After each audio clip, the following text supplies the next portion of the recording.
राम राम शेतकरी मित्रांनो, पिनाका फार्म या यूट्यूब चॅनलमध्ये आपलं स्वागत आहे.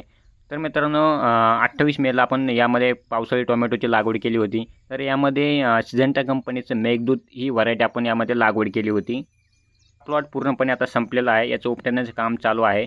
तर बघू शकता तुम्ही अशा प्रकारे पूर्ण हा प्लॉट संपलेला आहे.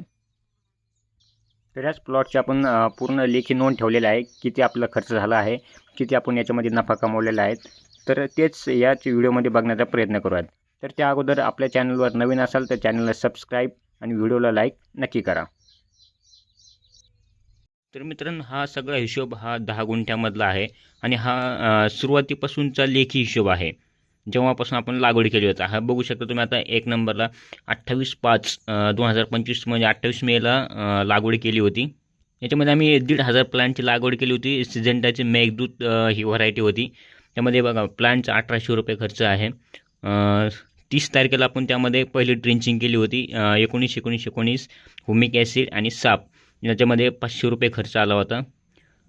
6 तारखेला दुसरी ड्रिंचिंग केली होती. त्यामध्ये 19 आणि हुमिक ॲसिड ह्या दोन्हीची ड्रिंचिंग केली होती. त्यानंतर 8 तारखेला पहिली फवारणी केली होती. त्यामध्ये धानुका कंपनीचं झेनेट हे बुरशीनाशक आहे आणि त्यामध्ये आबासिन हे पहिल्या फवारणीला नागाळीसाठी वापरलं होतं. त्याचा चांगला रिझल्टही भेटला. त्यामध्ये 500 रुपये खर्च आलेला आहे. त्यामध्ये 12 तारखेला तिसरी ड्रिंचिंग केलेली आहे. त्यामध्ये 1261 आणि साप या दोन्हींची ड्रिंचिंग केली आहे. त्यासाठी 350 रुपये खर्च आला. 14 तारखेला दुसरी फवारणी केली. त्याच्यामध्ये प्राईम केअर हे बायोस्टिम्युलंट आहे आणि त्यामध्ये बुरशीनाशक म्हणून रोको वापरलं होतं. त्यासाठी 550 रुपये खर्च आला होता. 17 तारखेला तिसरी फवारणी केली होती. त्यामध्ये जंप 126100 आणि साप या तिन्हींची फवारणी केली होती. त्यासाठी 260 रुपये खर्च आला होता. 260 म्हणजे हा फक्त जेमचा आहे. जेममध्ये फिप्रोनिल हा घटक आहे आणि थ्रिप्ससाठी एकदम चांगल्या प्रकारे असं काम करतो. त्यानंतर 22 तारखेला ड्रीपद्वारे फर्टिलायझर सोडलं होतं. त्यामध्ये 126100 आणि साप या दोन्हींचं मिश्रण करून त्यामध्ये ड्रिपद्वारे सोडण्यात आलं होतं. त्यासाठी 200 रुपये खर्च आला होता. 24 तारखेला बघा चौथी फवारणी केली होती. त्यामध्ये इसाबियन, कॅच आणि झेनेट या तिन्हींचं मिक्स करून फवारणी केली होती. त्यासाठी 650 रुपये खर्च आला होता. इसाबियन हे आपल्याला फ्लावरिंग स्टेजमध्ये वापरायचं आहे, जेणेकरून जास्तीत जास्त फुलं लागतील आणि जास्त सेटिंग होईल. त्यासाठी आपल्याला एखादं टॉनिक वापरायचं आहे. आणि कॅच हे एक बायोस्टिम्युलंट होतं, समजा थ्रिप्स, मावा, तुडतुडेसाठी. त्यानंतर बघू शकतो मी 2/7ला 5वी फवारणी केली होती. त्यामध्ये लेसेंटा, बोरॉन आणि एंट्राकॉल ह्या तिन्हींचं मिश्रण करून फवारणी केली होती. त्यासाठी 900 रुपये खर्च आला होता. लेसेंटामध्ये 40% फिप्रोनिल आणि 40% इमिडाक्लोप्रिड हा घटक आहे आणि बोरॉन पण एक फ्लावरिंगसाठी खूप चांगल्या प्रकारे काम करतं. तर 6 तारखेला इथून पुढं आपली आता बांधणी सुरू झाली. त्यासाठी आपण तार वापरला होता. 20 किलो तार लागला होता आपल्याला 1,500 झाडासाठी.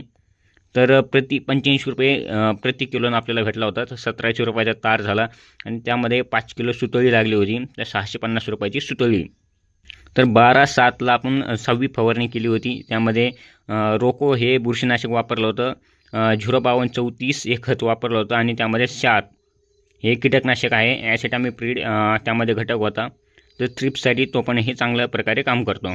त्यासाठी आपल्याला 730 रुपये खर्च आला होता. त्याच दिवशी 12/7ला आपण ड्रीपद्वारे रोको आणि 05234 सोडलं होतं, जेणेकरून जी जमिनीमधील बुरशी होती तीही नाहीशी होईल. त्यामध्ये आपल्याला बुरशीनाशक 8-10 दिवसानंतर सोडणं गरजेचं आहे. त्यानंतर 16/7ला आपण 7वी फवारणी घेतली होती. त्यामध्ये इमामॅक्टिन हे वापरलं होतं.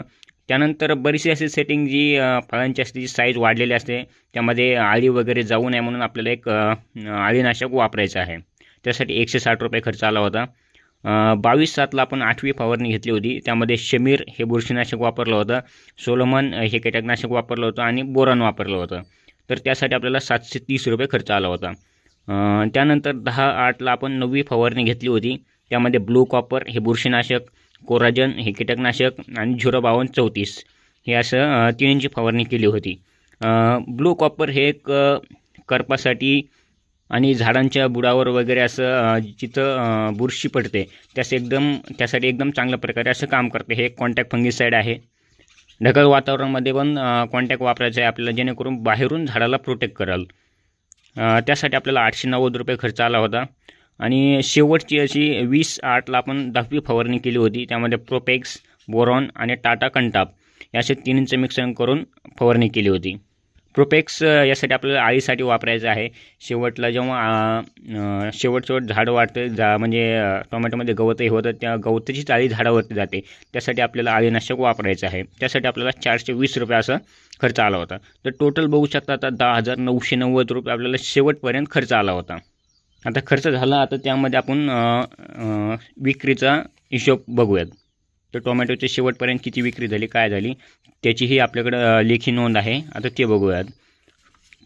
तर इथं बघू शकता तुम्ही 12/8 तारखेपासून आपला तोडा सुरू झालेला आहे. तर 12 तारखेला 3 कॅरेट निघाले आहेत, 2 कॅरेट 400 रुपयाने गेले आहेत, 1 कॅरेट 300 रुपयाने गेलेला आहे.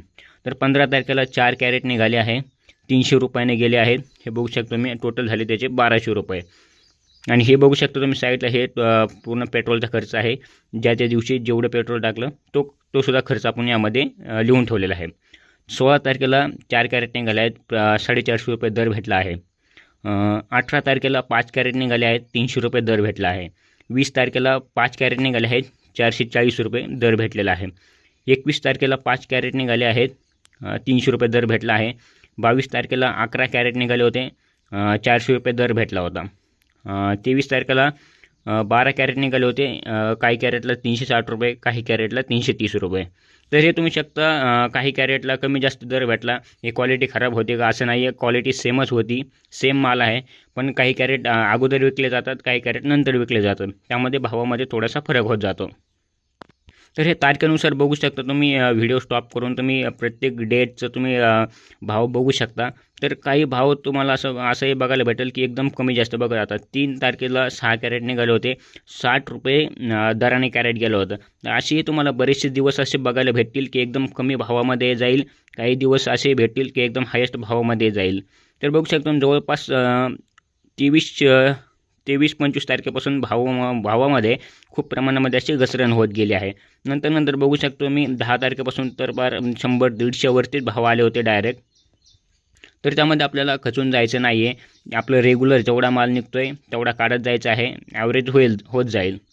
शेवट तुम्हाला भाव कमीच भेटेल, कारण की शेवटला फळांची साईजही वाढत नाही आणि त्यामध्ये ब्लॅक स्पॉट वगैरे असतात, त्यामुळे भावाला जसं प्रतिसाद भेटायला पाहिजे तसं आपल्याला भेटत नाही. तर टोटल आपल्याला बघू शकता, त्यामध्ये टोटल सेल झालेले आहे 31,950 आणि आपले टोटल कॅरेट निघाले आहेत 132 कॅरेट.